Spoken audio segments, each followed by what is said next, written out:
Right. Well, I guess you know who I am. I'm Rick Shenkman. I'm the author of a recent book called Just How Stupid Are We? Facing the Truth About the American Voter. And the truth is it's very, very grim.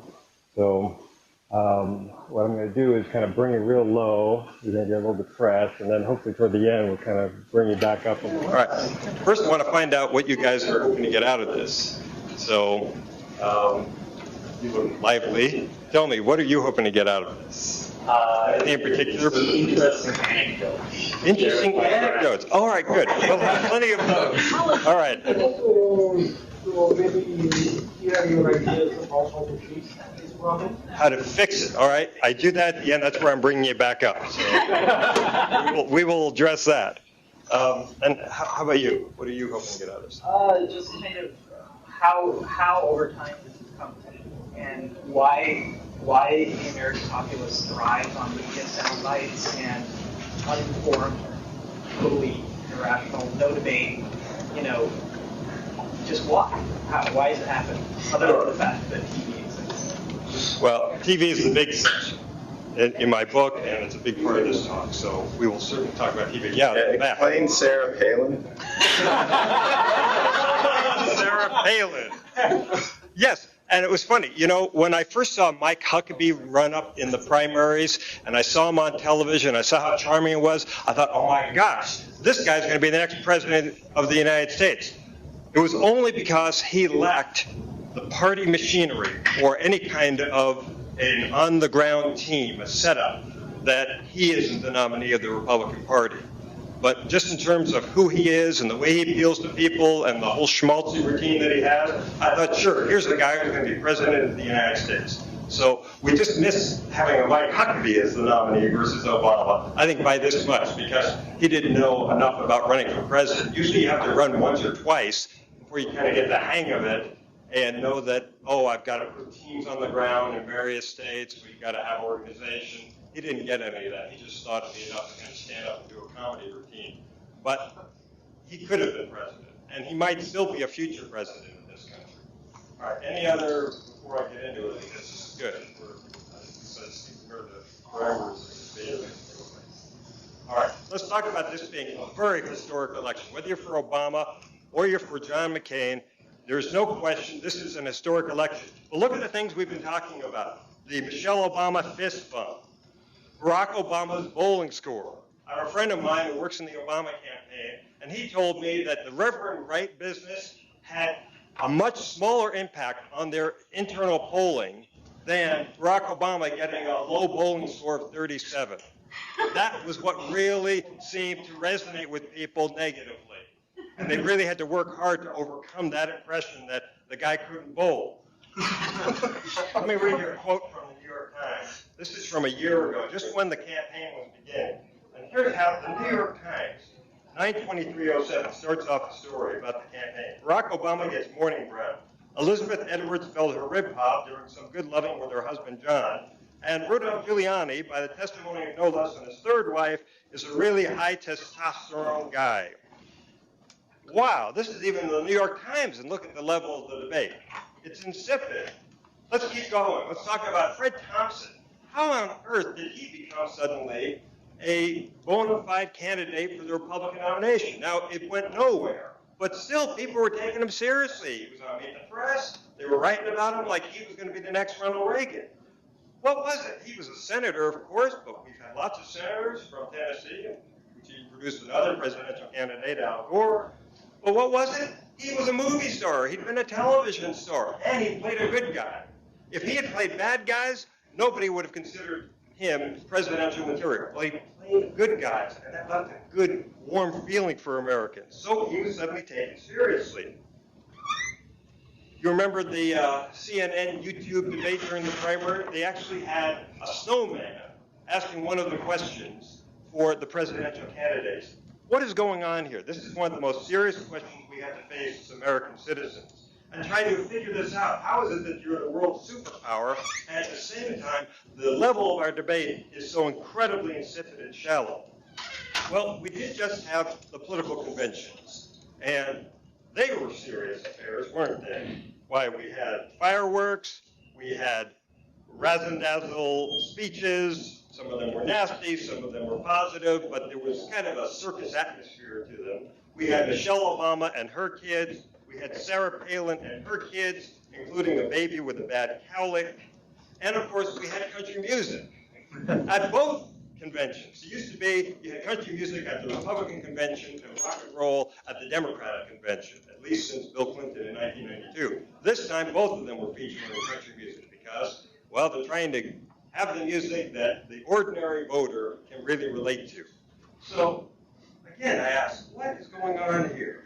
We have the most serious crises facing the country, both abroad and at home, that we've had in generations. I think you've got to go back maybe to World War II and the Great Depression to have this kind of series of cascading crises all condensed into such a short period as we're facing right now. We've got 2 wars going on. We've got a deficit that's out of control. And of course, we have the financial meltdown of the last couple of weeks with even important people who normally it would never occur to them to use the D word, are now using the D word. Depression, Great Depression. It's on the front page of the New York Times almost every day for the last 10 days. Holy cow. Holy cow. So there's a gap between the unseriousness of our politics and the very seriousness of the problems that we face. So what's explaining that? What is explaining that? That's what I'm kind of trying to talk about today. And by the way, if at any point in the course of the next hour, as I'm saying anything, if you want to raise your hand, you've got something you're dying to say, I love that. I love to have a little interaction, and then I can continue and pick up. So yes. So I've got one on this depression thing you just mentioned. Yeah. How do we know that's not just partisan? I mean, how do we know when they're saying something to us what to take seriously and what not to? Because last week I was being told by Paulson that if they didn't pass this bailout, it was going to be martial law, and the world was going to come to an end, and it didn't happen. So how do I know when to take them seriously? Well, this is something that I talk about at the end of the talk, but let's talk about it right now. I think it's a myth to believe that we can't figure out what's real and what's not real. That kind of resonates to people who have grown up in the last 20 years and gone to school and learned all about postmodernism and deconstruction and what's truth and everything's relative. I basically think if you read the New York Times every day, and you don't just read the human interest stories, but you pick 1 or 2 big meaty stories on the front page and you read it clean through to the end. And you also dip into the weekly magazines because the New York Times is accused of having liberal bias, so dip into the Weekly Standard or the National Review. I think you can have a very good sense of what reality is. Now, if you go to Wall Street, you can see that what's the newspaper all those guys have under their arm as they're heading into their big buildings down there. It's the New York Times and the Wall Street Journal. If you go to Washington, D.C., it's the New York Times and the Washington Post. Don't deny yourself access to the same information that the rich and powerful people in this country have.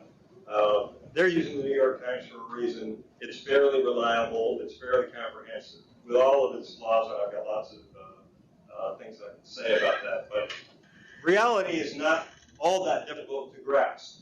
We understand there is a real problem with the economy. The problem is we don't know exactly what the tipping point is when you fall from being an economy that's kind of chugging along and all of a sudden there's the cliff. We already hit the cliff, in my personal opinion. You say that, Paulson was predicting things were going to come to a halt, it was going to be Armageddon. We're already there. You're seeing it right now in the story that was just on the front page of the Times yesterday or the day before about all these cities around the country that are already now choked.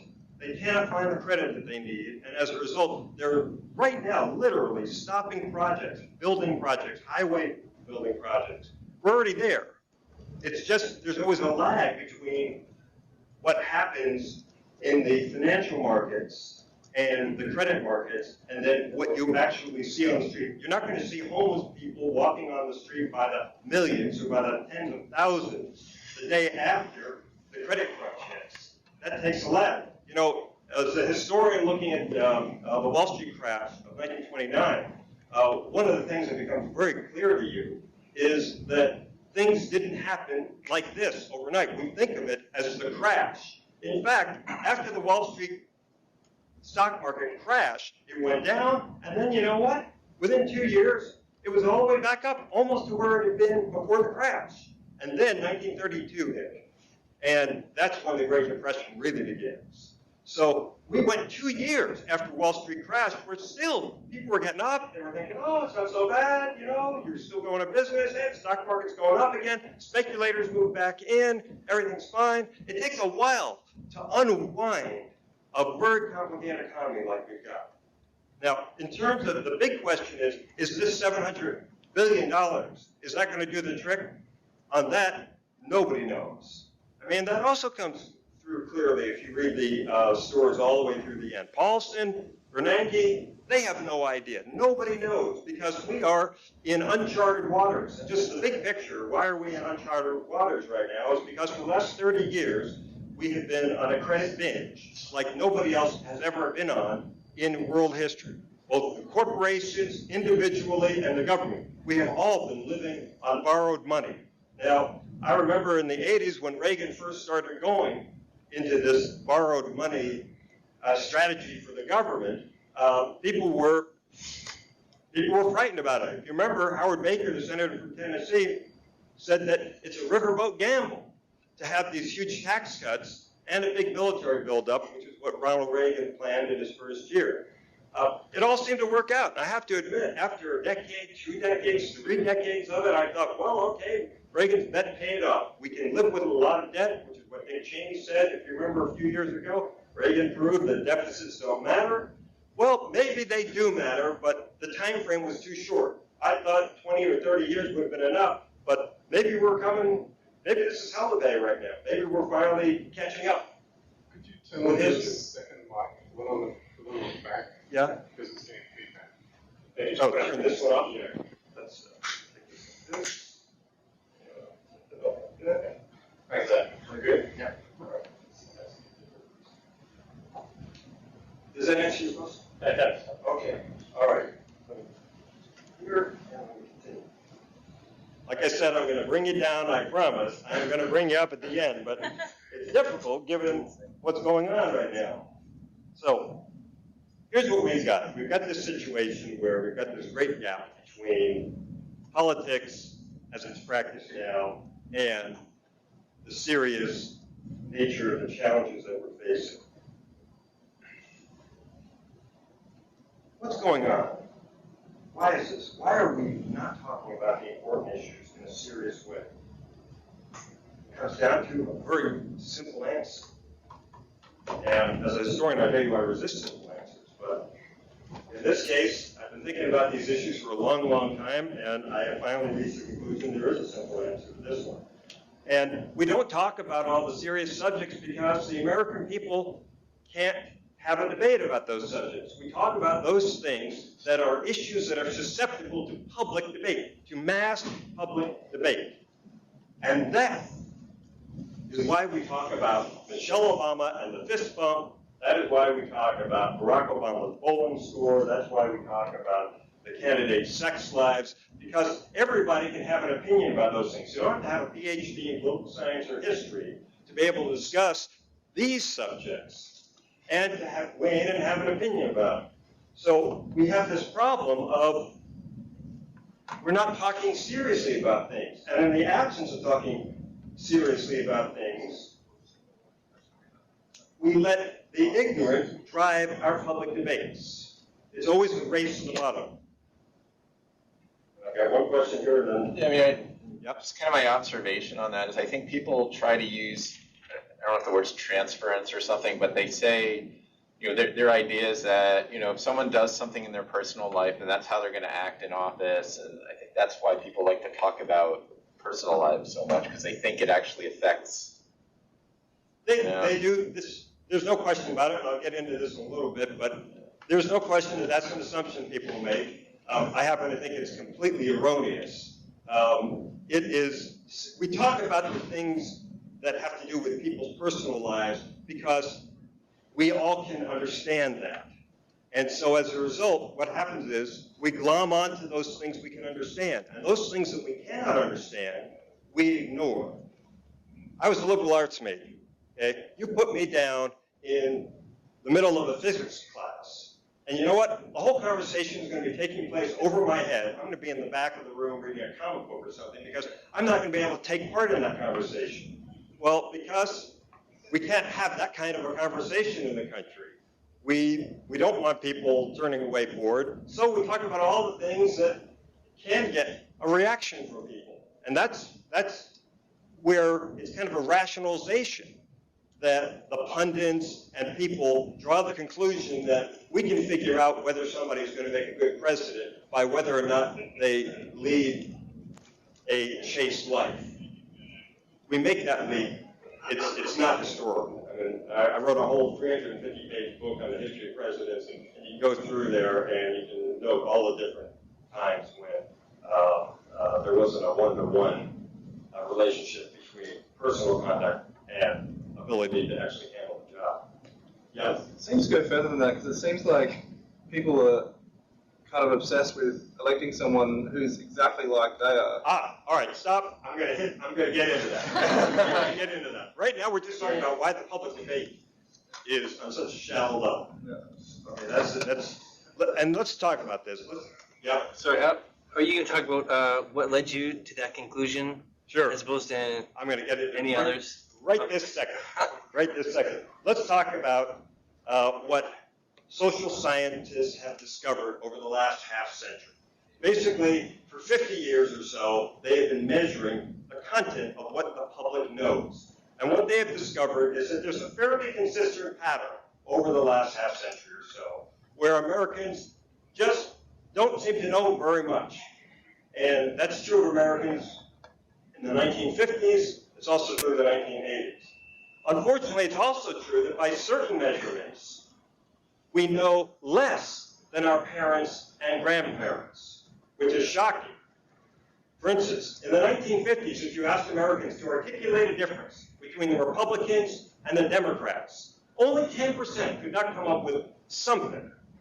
By the 1980s, that was up to 30%. And they haven't asked that question again, so I don't know where we are today. My guess is it's probably even a higher percentage. You can't articulate a single difference. And when you consider that our education levels have so vastly improved over the last half century, then these results are breathtaking. In 1940, 6 in 10 Americans had not gone past the 8th grade. Today, most Americans have had some college education, and we're getting the same results by most of these measures as we did a half a century ago. And in response to certain questions, we're even testing lower. Something dramatically has gone wrong here. Let me give you a little bit of polling information. There's all kinds, in my book I go chapter and verse, let's say poll after poll after poll. This is just a representative sample. Only 2 in 5 Americans know we have 3 branches of government and can name them. That means we don't even have a majority who understand how the basic system of the government is structured. Only 1 in 5 know we have 100 U.S. senators, even though we've had 100 U.S. senators. And it's a nice, easy, round number, easy to remember, since Alaska Hawaii came into the Union in the late 1950s. Only 1 in 7 young people can find Iraq on a map. Now, we have been bombing Iraq since 1991. You would think that somebody, more than 1 in 7 of young people, and it's probably about the same number for adults too, it's just we have harder information. You would have thought they would have gone to a map. Wow, where is this country that we're spending $1 trillion on, and we're bombing, and we're killing our own people, and we're killing their people, maybe 100,000, maybe 600,000, depending on which estimate you go with. They talk about George W. Bush not being curious. I mean, the American people aren't curious, which was part of the point of the reason I wrote my whole book. We love to blame George W. Bush for our mess, or we want to blame the media or some large forces out there. And my argument is we've got to look in the mirror. We've got to take a long, hard look in the mirror, because I do think that there is a great deal of truth to the old adage, you get the government you deserve. So we have to ask ourselves, why did we deserve George W. Bush? Why do we deserve the media we get? Why do we deserve the campaigns we get? Let me give you an example of how easy it is to confuse the public when you have a debate about even an issue that you think should be fairly straightforward. The New York Times reported a few years ago that when Americans were asked on a survey whether or not they wanted to change the Constitution to define marriages between a man and a woman, which was the first question, you got a majority saying absolutely they want to change the Constitution. 3 questions later, or question 3, 2 questions later, question 3, they were asked, do you favor amending the Constitution to provide for marriage between a man and a woman? No. The majority opposed that. The New York Times rightly concluded that apparently the American people are all in favor of changing the Constitution but not amending it.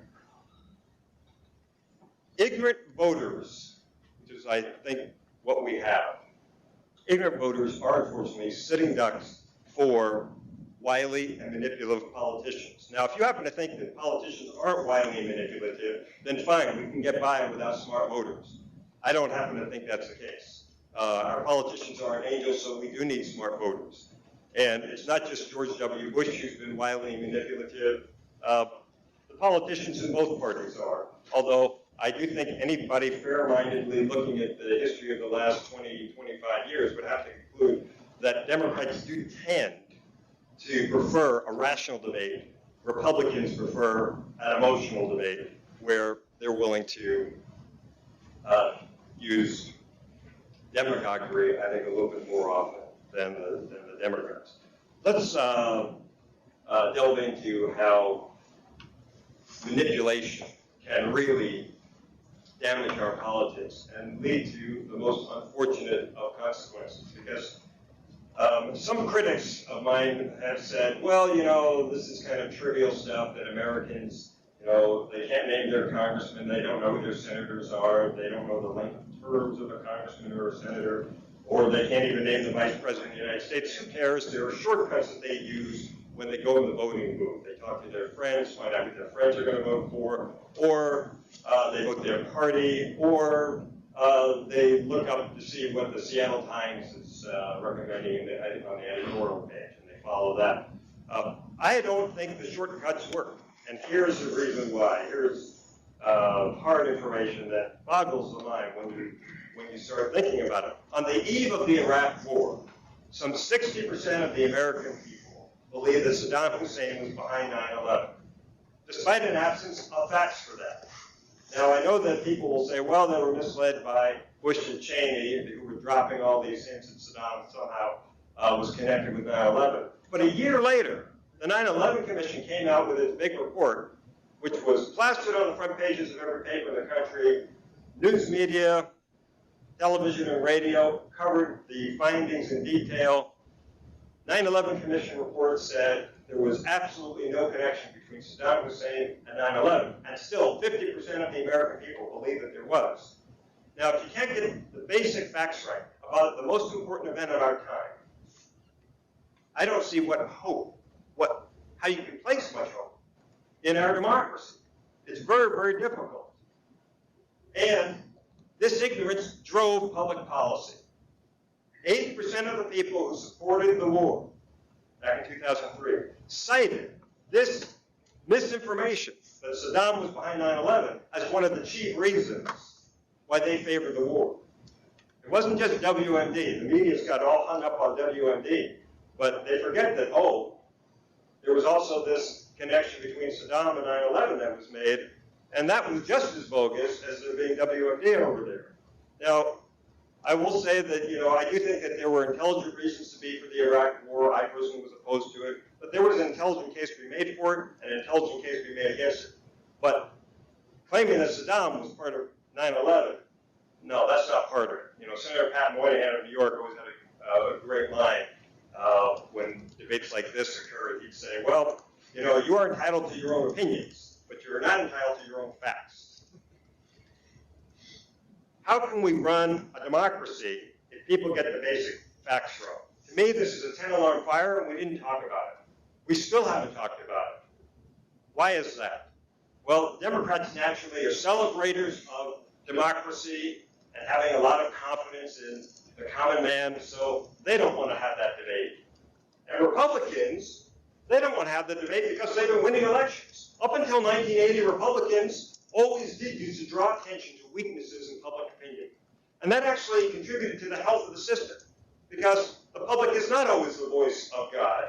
And it's good to have a large institution like the Republican Party there pointing that out and doing it on a regular basis. Then in 1980, Ronald Reagan got elected president, and he kept getting elected, Republicans kept getting elected, and actually, if you keep getting elected, the last thing you're going to do is say that, well, the people are ignorant. Apparently they're pretty smart to keep putting you guys in office. So we now have either the Democrats and the Republicans drawing attention to this problem, and we certainly don't have the media doing it, because we don't have a government-sponsored media in this country like the BBC in Great Britain. They're after ratings. They're corporations that are trying to sell advertising dollars. So just like politicians, they have an incentive to pander to the audience. I was the managing editor of KRO TV here in Seattle, the CBS affiliate in the 1990s. And I can tell you, every morning I'd come in, the Nielsen's would be there, the overnights. I'd find out how big our audience was. Well, if we led with a political story, our numbers would be down. If we led with some, horrible car wreck or fire or murder, our numbers would be up. The conclusions that didn't take a genius to draw were that we had to stay away from politics. In fact, we did $1 million study when I first came on board to find out what is it that the audience here in Seattle wants. Well, we did find out something interesting. One, the most important thing that they want is news about earthquakes. That makes sense, given we're an earthquake-prone region. Second, they want news about weather. Third, they wanted sports. At the bottom of the list was politics. So the last thing people want when they turn to a news show is news about politics. Holy cow. I mean, you cannot run a democracy that way, and yet these are the constraints. Now, do you blame the media for not covering politics in a sophisticated and complicated way, or do you turn your fire on the people? Aren't we getting the media we deserve? Thomas Jefferson said 2 centuries ago something I think is very relevant. He said, anybody who thinks that ignorance and freedom go hand in hand thinks something that never was and never will be. I think that's still true. And we saw that with the Iraq War. We went to war on the basis of a gross public misunderstanding. I don't think if Bush hadn't made the connection between Saddam and 9/11 that he could have gotten public support for that war. I happen to think that was vital for it. So look at the consequences of throwing out public ignorance. Yeah. So I agree that the voters, tend to be misinformed, but this week is actually a very strong counterexample of that. So in the case of the Iraq War, the media was actually very clear. Anyone that watched the news was told over and over that there was no connection between Saddam Hussein and 9/11. So those 50% were just kind of not paying attention or kind of believing what they want. But what was happening this week was that all the media outlets, the president, Speaker of the House, both candidates, and basically everyone except for talk radio, was saying that, and luminaries like Warren Buffett, were saying that we would have a depression if the bailout plan wasn't built. And actually, you also, I think, just said that there's this major credit crunch, and there isn't really a credit crunch. There's the irresponsible loan programs that got us into the mess. Those have been eliminated, but there's no crunch of responsible lenders lending to responsible borrowers. And this is, I think, what's been, and to the credit of the voters and the public, they seem to have figured it out. This bailout. I don't see any evidence for that at all. Up until the House of Representatives voted, 24% said that they favored the bailout package. That means the overwhelming majority didn't get it. Now, after the House voted and the stock market collapsed, that finally did get the attention of the American public. Look, they finally figured out that Iraq is a mess. But in the meantime, 100,000 people had to die. We had to spend almost $1 trillion. 4,000 Americans had to die. In other words, there's a lag time. Ultimately, sure, when reality just slaps you in the face, and it's inescapable, the American people come around and they figure it out. But in the meantime, look at the wreckage that's behind this. So I guess the last week to me has just reinforced my impression that it's terrible out there. Where were the people when they were 6 months ago or a year ago, when all these red flags were out there? They were ignoring it all. Well, I don't know. I think we're agreed on Iraq that people kind of used to ignore the information that they're given. But what's happened this week is the way I see it, the basic lie that's been like that we've had unanimity for across the media, across like most of the government, was that the fact that these bad lenders had made these bad loans, right, was somehow and had those on their books. Somehow that is preventing good lenders from lending to good borrowers. That's completely false. You can go and get a home loan right now. Yeah, you're a good borrower. Actually, I'm sorry, that's just not true. I absolutely know that to be true. Well, I talked to my yesterday, I used that example of cities are already having to stop projects. You can read about it in the New York Times front page yesterday. I'm sure that there is a real credit crunch. There's a reduction of credit that is now considered to be irresponsible, where Look, here's a good loan. But it's not even irresponsible. It's not like credit somehow. Typically, cities float bonds on Wall Street, tens of billions of dollars every single day. During the last 10 days, they stopped. The only city that's done it was New York City because they were desperate. They went into the bond market on Monday, and they tried to sell $300 million. That's all. $300 million. They couldn't even find enough buyers for $300 million in bonds. That's New York City. Don't tell me there's no credit crunch. It is real. Well, and they had to pay a very high interest rate to get the buyers that they did get. Right now, there is a credit crunch, and if, this package, I'm assuming it's now going to pass the House of Representatives. All I had to do was switch 12 votes, and they would get it passed. So I'm assuming it's going to pass. We're not out of the woods then. I mean, it's a crapshoot. Nobody knows if it's going to work or not. To me, it's absolutely real. There is no lie here. There is no lie here. Sure, I own my condo outright. If I want to go to the Bank of America and get credit, of course. Yeah, sure, they'll give me $10,000 or $20,000. But yesterday I was in Houston. I was speaking to a group of students who were coming out of one of these community colleges with AA degrees in mechanical engineering and that kind of thing. And I said to them, if you're planning on opening up a repair shop and you need $200,000 from your local community bank to try to buy equipment, a lift or whatever it is you need to fix engines in cars, I said, you're not going to be able to get it right now. Okay, so the only thing that we're saying there is that the qualifications have been raised because of this. Well, this isn't about raising the qualifications. Well, it is if you can get a loan. All right, I don't want to get exactly. Anyway, the only thing I'm saying is that it seems to me that this week the American voters seem to have figured it out, even though they were plastered with information with messages to the contrary. Well, I guess they did things for themselves in this case. Well, if they figured it out and only 24% support this bail package, to me that's I don't get that. That's a disconnect. That's an absolute disconnect to me. But it's a free country, and that's why people bet on horse races. You can bet on that horse. I'm betting on a different horse. Let me go into what I consider the 7 rules you're all familiar with. All these books, 7 habits of highly effective business managers. Well, I've got my set of habits of highly effective voters, and I want to go through my list of voters a little bit here. Number 1,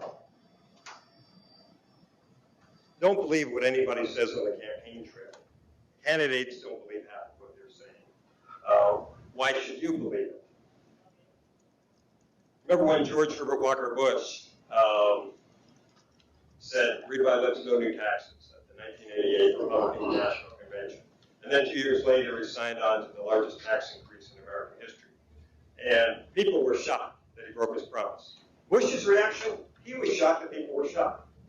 Because like most candidates for office, he viewed that there was a sharp wall between what you say in the campaign trail to get elected and then what you actually do once you're in office. And And he thought he should be evaluated on the basis of what he actually did once he was president of the United States. And he was a fairly responsible president. He had conducted one of the most irresponsible campaigns in American political history.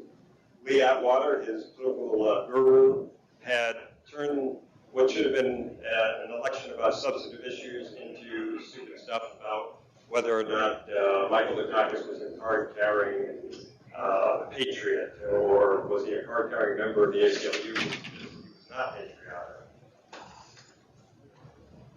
It's not just a partisan problem. I can go back through history and I can show you Democrat, Republican, candidates say on the campaign trail stuff that they don't mean. You shouldn't take it all that seriously.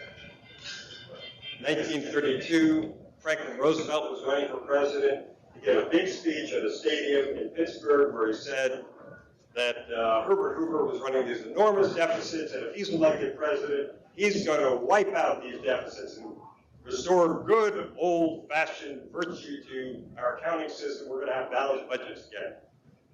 The fact of the matter was, he ran up the largest deficits in peacetime American history when he became president. 4 years later, he has to go back to Pittsburgh and deliver another speech, and he calls in Sam Rosamond.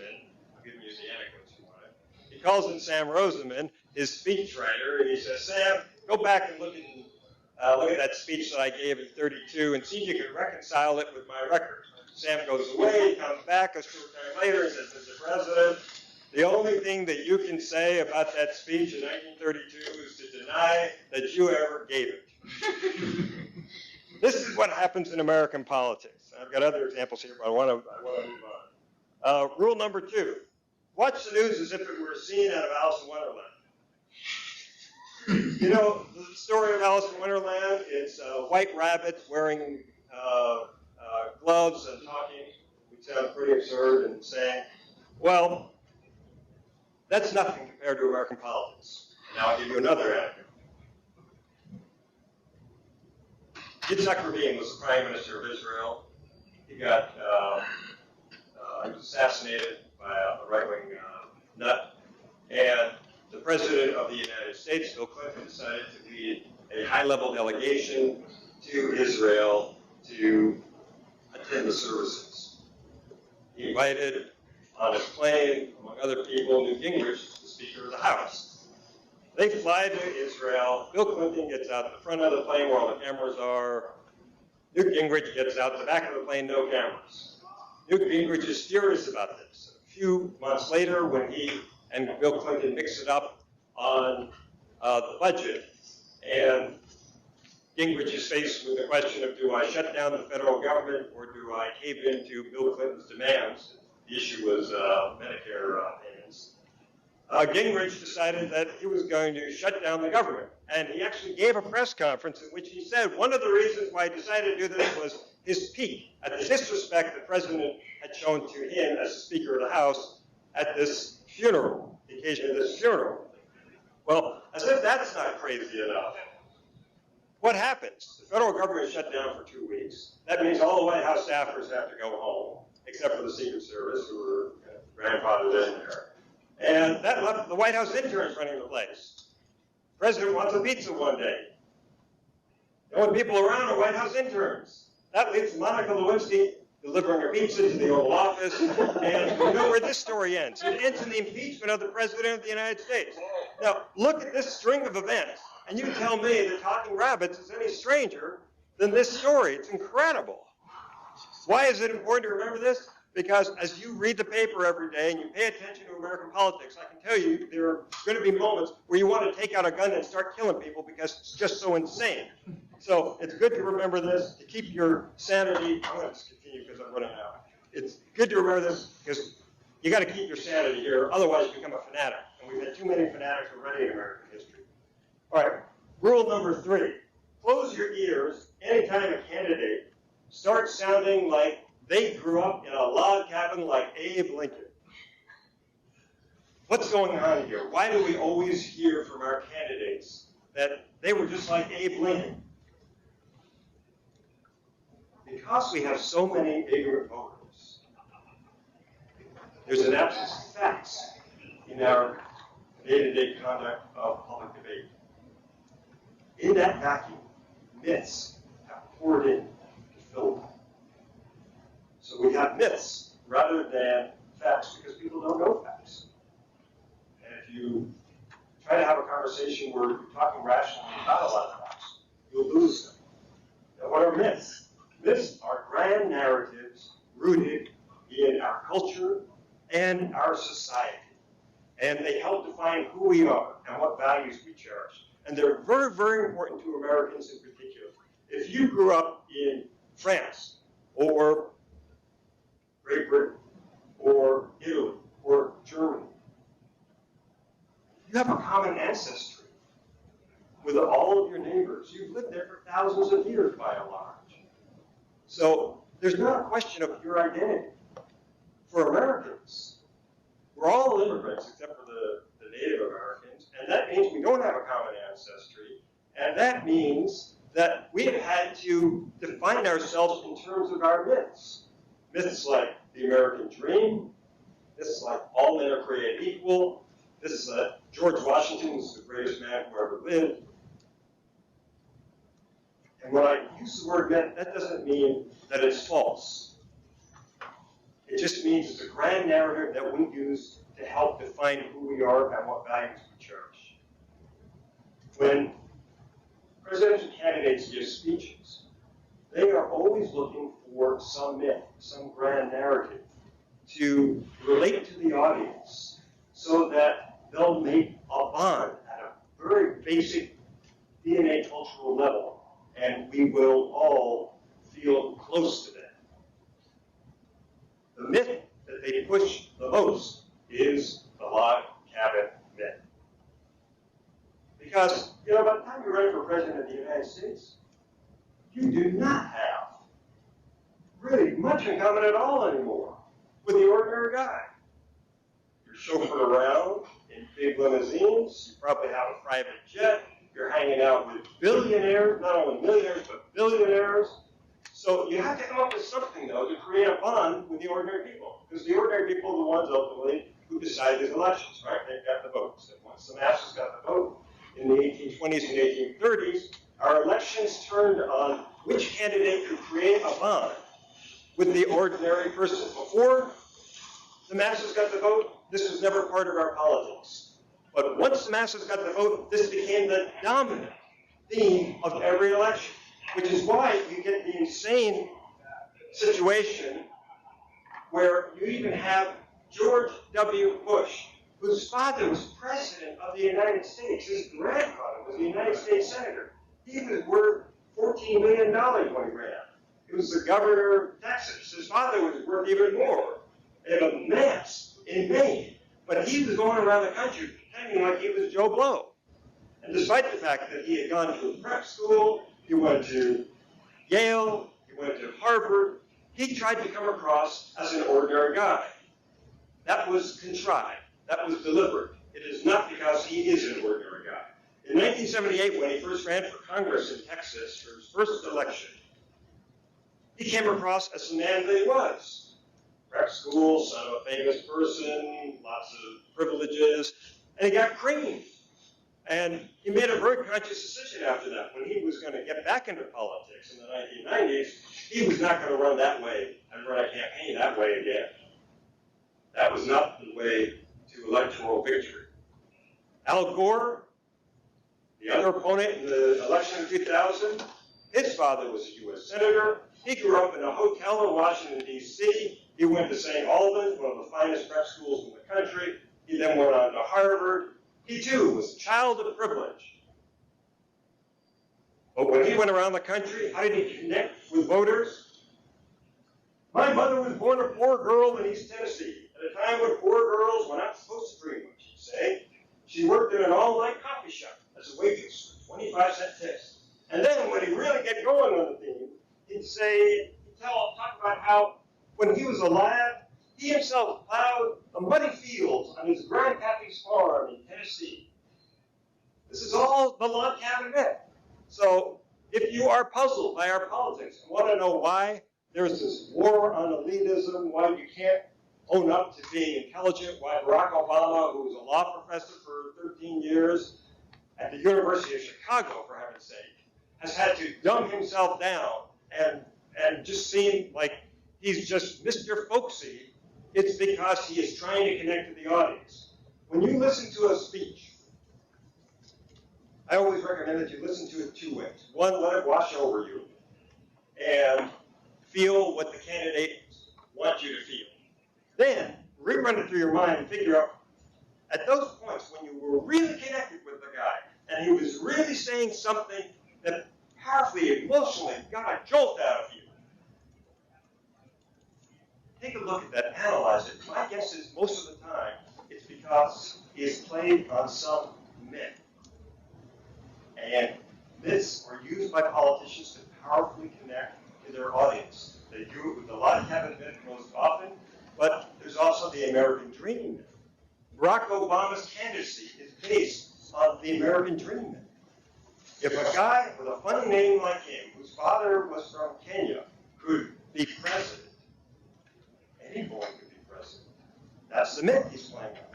Part of Hillary's problem was she never settled on a convincing myth. What was her convincing myth? Jilted wife runs for president as a woman. Or first lady pulls herself up by her bootstraps to become president. Okay, but she never pushed that until late in the campaign as a woman, because she was afraid that if she defined herself at the beginning as a woman running for president, that people wouldn't take her seriously as a commander-in-chief, because the myth they have in their head is a male commander-in-chief. Unfortunately, she was caught between a rock and a hard place. She convinced people she was rock hard and that she could be commander-in-chief.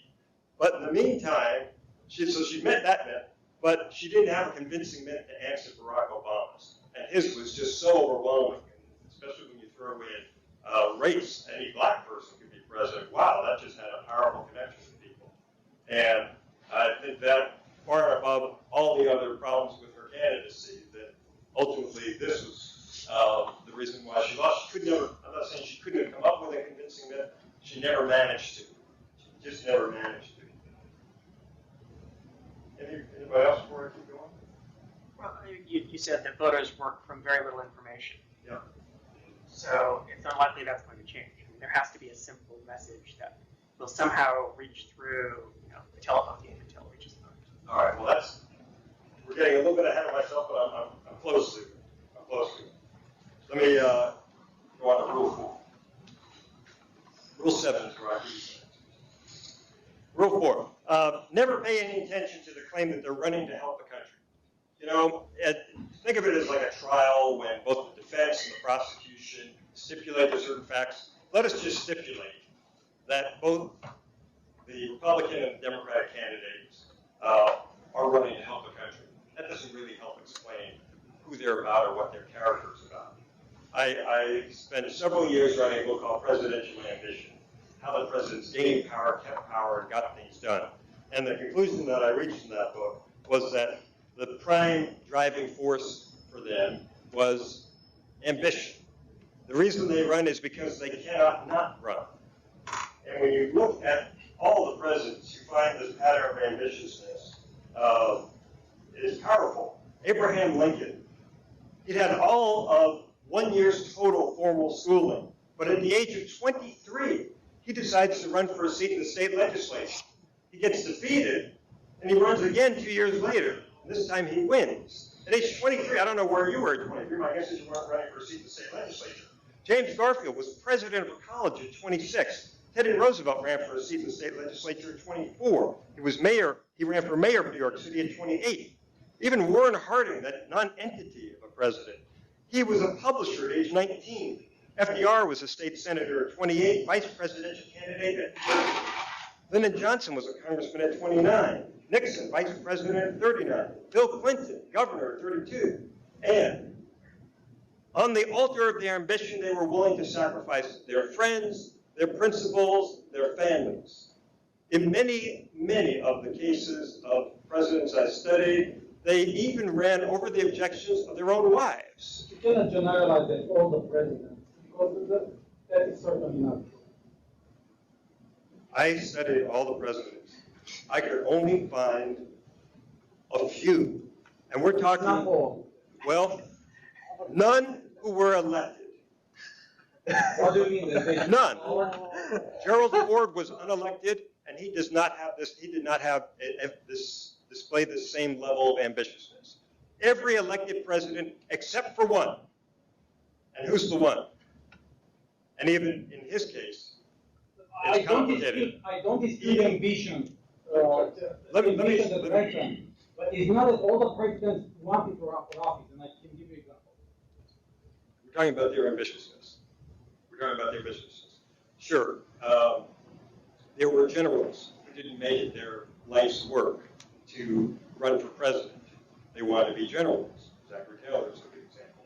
But once they were in a position where they could run for president, then they pull out all the stops and they are willing, on the altar of their ambition, to make all of these terrible compromises that they have to make to win power. Because every generation, there's not just one or two guys who want to be president. There's dozens and dozens. So it's the most fearsome competition that there is in American politics. It's more fierce than Google versus Microsoft. It would be like, the head of Google versus Bill Gates. Now you're starting to get a sense of the level of ambitiousness. I've mentioned George Washington. He's the only president we ever handed the presidency to on a platter.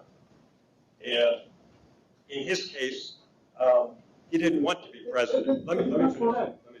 He was elected in the office. Let me finish. George Washington was unanimously elected president by the Electoral College twice. He's the only president in our history who was ever unanimously elected. And he didn't want to be president for a simple reason. He already had been the commander of the successful Revolutionary War Army. He had nothing to gain by being president. He simply was going to put at risk his considerable reputation. So he really had to be talked into it in a way that no other president ever had to be talked into the office. And I think that's suggested. Why is this important? It's just good to take away the cobwebs and see these people for who they are. I, for one, want them to be ambitious. When you are president of the United States, you're grappling with the most powerful force there is, the force of history. And to bend it to your will, even a little, takes the resourcefulness of somebody who has spent a lifetime being resourceful. In other words, being really ambitious. And I don't think it's a negative, it's a positive. But just have kind of a clear-eyed view of who they are and take away all the kind of rose-colored views that you get from presidents and their campaigns and even the media portraits. All right, rule number 5. Don't listen when presidents say that they're healthy. They're not always lying when they talk about their health. And by the way, this has been rule number 5 long before John McCain ever became a candidate. I've been giving this talk for years, so I haven't just stuck this in because he's there. They have lied about their health more often than they have lied about taxes or wars or any other single subject. And there's 2 fundamental reasons, although it's a complicated story. Hold on. One, they're human beings, and they basically feel while the public gets to have a big piece of them, in fact, they prefer to keep at least some semblance of their own humanity by keeping their health quiet and something between the family. 2, and acting very powerfully on them, is that they don't want to lose control of the national agenda. Maybe the most important power that a president has is the power to set the national table, to decide what things we're going to be talking about the next day. And if their health becomes part of that debate, then instead of us talking about what the president wants us to talk about, we will talk about their health. And there's a very simple reason for that. Health issues are one of those issues that are susceptible to public debate. You don't have to have a PhD in history to understand the president's got a cold, he threw up on the lap of the Japanese prime minister, he collided his bicycle into a tree, whatever. We all get that, and we We all have an opinion, and an instant opinion about it. So presidents don't want that to be the subject. I mean, think about it. For 8 years, we've never heard that President Bush got the flu, got a cold. Is he Superman? No, of course not. He's had normal illnesses just like the rest of us. But they put a lid on it. They keep it quiet. Doesn't mean that they're always lying, but they often lie about their health. And I could go into details if you want in the Q&A afterwards. Rule number 6. Don't worry that they will behave in office as badly as they do on the campaign trail. They're almost never that bad. Now, I've already touched on this a little bit in talking about President George Herbert Walker Bush and how once he was in office, he acted responsibly, even though on the campaign trail, he was grossly irresponsible. This is just a fact of life, and I think we should actually take some reassurance from it. Even Richard Nixon, scoundrel that he undoubtedly was, did want to accomplish big things as president. He didn't want to just spy on Democrats and have an enemies list and get reelected for his own glory. The son of a Quaker, he really did take a concern with peace, world peace, seriously, and that was why he decided to have this bold move of having opening to China and détente with the Soviet Union. And he transformed the world as a result of that. And I think as historians now, 35, 40 years later, looking back, we have to hand it to him for that. I mean, he was a horrible president in so many other ways, but he also genuinely had something that he wanted to accomplish that was for the good.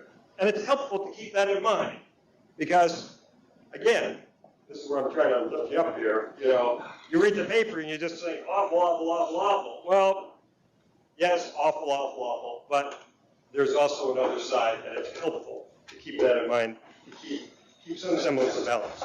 All right, rule number 7, final rule. Don't let them manipulate you. Don't let them play on your ignorance. Recognize it when the candidates are counting on people being ignorant, as they all do. Just to give you an example, here's just a representative copy of the New York Times.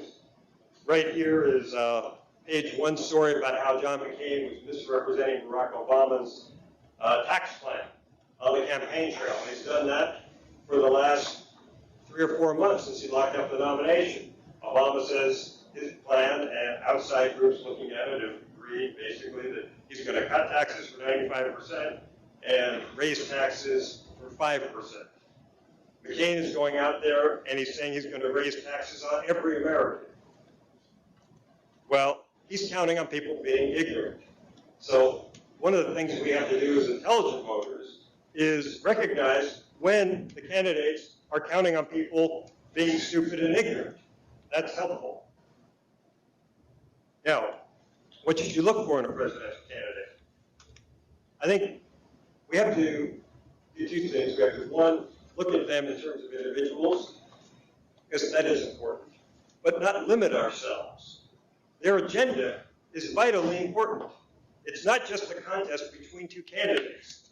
Part of the problem with television is that because we can't help as human beings responding as human beings to the human being on the screen, we tend to think of these races and elections as all about that individual and their personality and their character.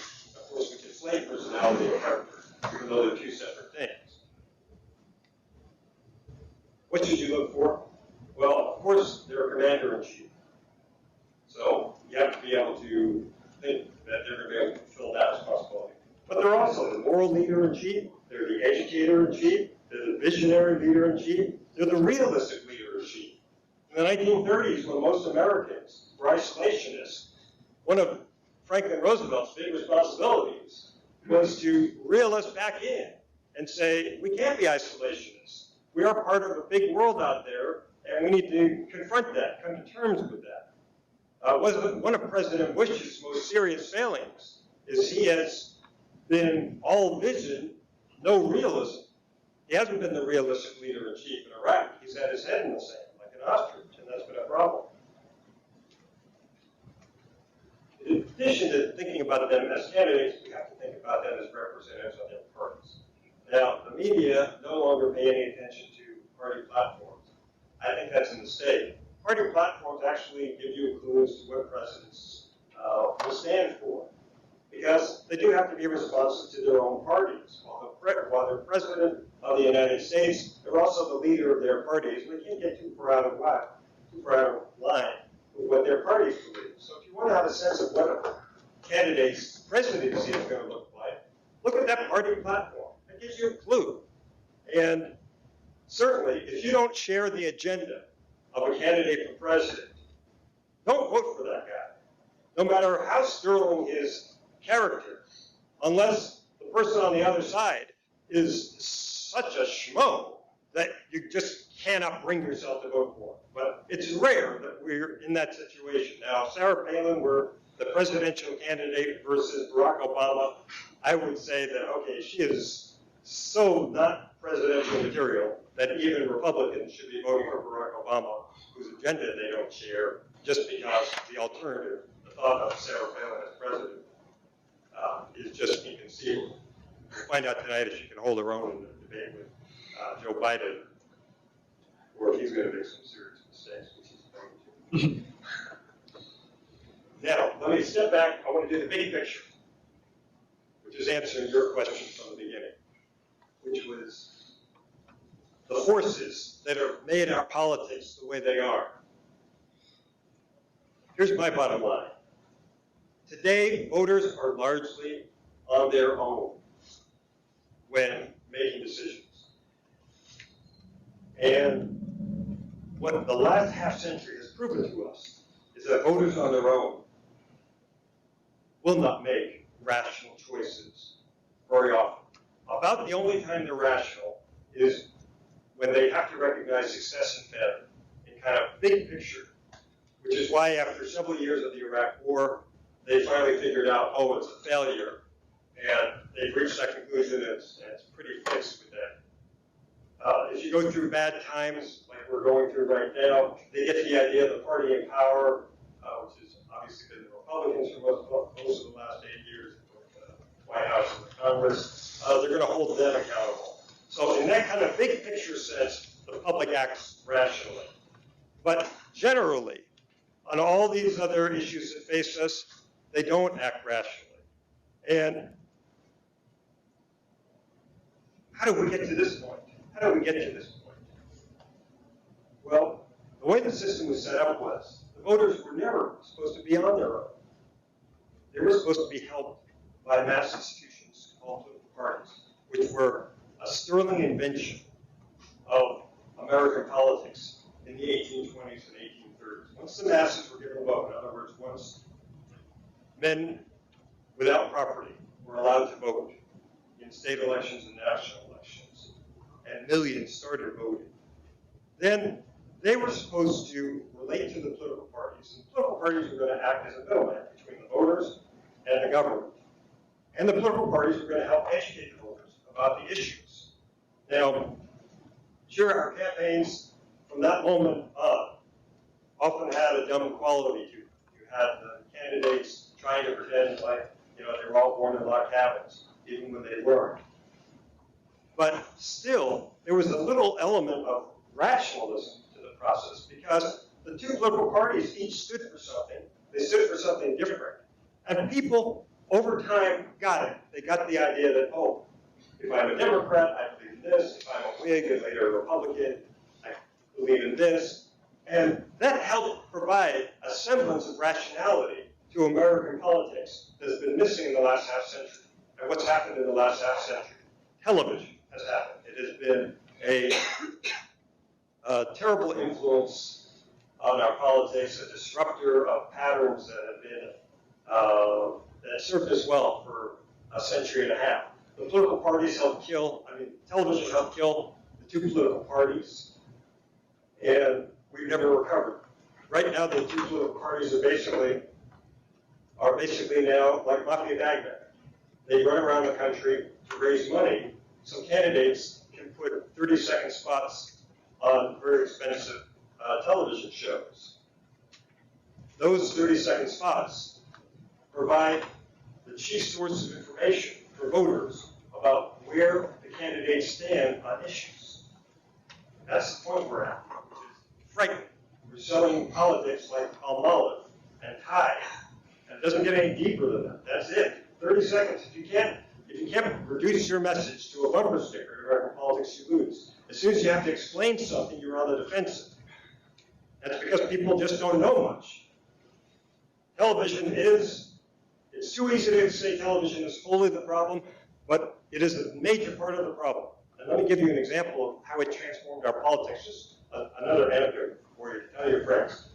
1952, S.G. Scafaver decided, he was a senator from Tennessee, to run for president of the United States. Well, why? What made him suddenly presidential material? He was, I think he was 39 or something, he was pretty young. He had run something called the Scafaver crime hearings, where he'd gone around the country, and television had televised his hearings. He had brought mafia bosses before the public for the first time ever, and he showed them taking the Fifth Amendment and admitting to crimes, and it really captured public attention. And suddenly, he became a celebrity. Going into the primaries, he won 10 out of 11 primaries. Suddenly, he was looking like he was going to be the nominee of the party. Now, the party bosses didn't like this. For 150 years, they selected the nominee of their party. But now, here was a guy who self-selected himself. And owing wholly to the virtue of his celebrity growing from these televised hearings. Well, they beat him back, and they made Adlai Stevenson their standard bearer in 52. But steadily, as television became more powerful, the party boss's power declined, and power shifted to celebrity candidates and their handlers and Madison Avenue advertising men. We never really got rid of the party bosses. They just now reside on Madison Avenue instead of in Chicago or Philadelphia or Missouri. That fundamentally changed our politics. It meant when the party boss's power declined, the parties declined. And that left voters on their own. Ads for television in the 1950s, in 1952, if you look back as I did in the New York Times, they had page after page. It was like it was the Google of the 1950s. And page after page, advertising television sets. And what was the message? In several of the advertisements, they actually said, buy a television so you can watch the party conventions this summer. And you don't have to have your news about what's happening at the party filtered by the party bosses. You can take a front seat in American politics and figure out what's going on for yourself, which sounds idealistic and romantic and wonderfully democratic. Except what we know from study after study after study is that once people started taking their cues, stopped taking their cues from party bosses, and started trying to evaluate politics on their own, politics became dumber because they couldn't follow the actual action on the convention floor, even with the help of some anchors. They got all confused. So instead, they would seize on those elements of the conventions where they could understand something. It was always about personality. It was some speaker got up there and, gee, he gave a great speech. And that's what the audience took away from it, rather than understanding some of the drama behind the scenes of why that guy was given a place on the podium at prime time to talk. What that said about where the party was going and how they were trying to manipulate public opinion and what they stood for. Television changed everything. It put voters on their own. Today, most voters don't proudly say they're Democrats or Republicans. They proudly say they're independents. And that's something to fear. Because what we know from, again, a half century of social science studies is that voters on their own who claim to be independents, they vote less. Maybe that's something that's helpful. But they vote less. They pay less attention to politics. They read the newspaper less. And they make their decisions more than make their decisions on the basis of the ephemera that comes through on television. No, I promised to bring him up. I'm not sure that I'm Out of time now, so sorry. So I'm going to have to leave you there. If you have questions, I'm happy to take your questions. Thank you.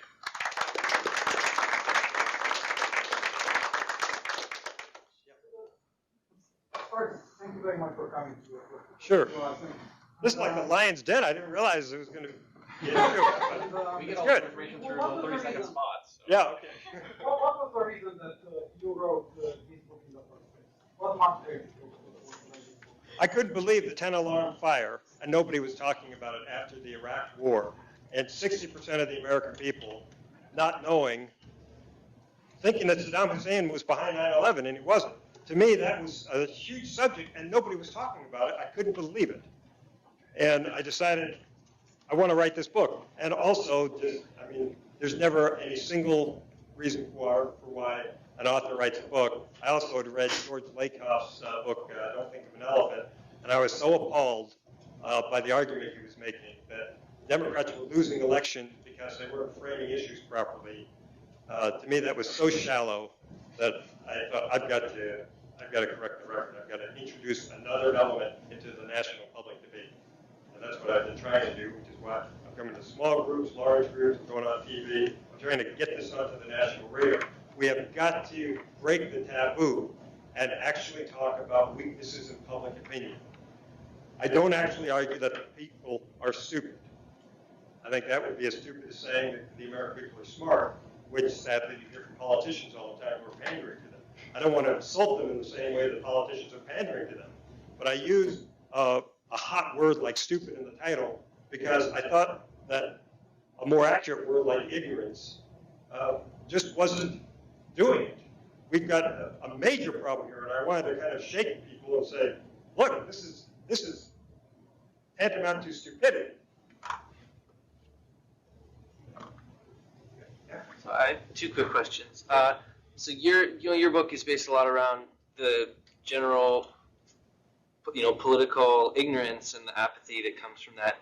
What are your thoughts about the financial ignorance that I think is probably pretty well documented also, people not understanding interest and the time value of money and all these kind of things and how that's kind of led to this mess? That's one question. My other one is about whether you think just the fact that there are deficiencies in the American Constitution in the way that it sets up the three sides of government and perhaps whether some sort of new constitutional convention could happen where they could reform just the institutions and the very rules that lay out everything that follows from there in a way that could kind of reverse some of these trends. I would live in utter fear if we were to hold a new constitutional convention.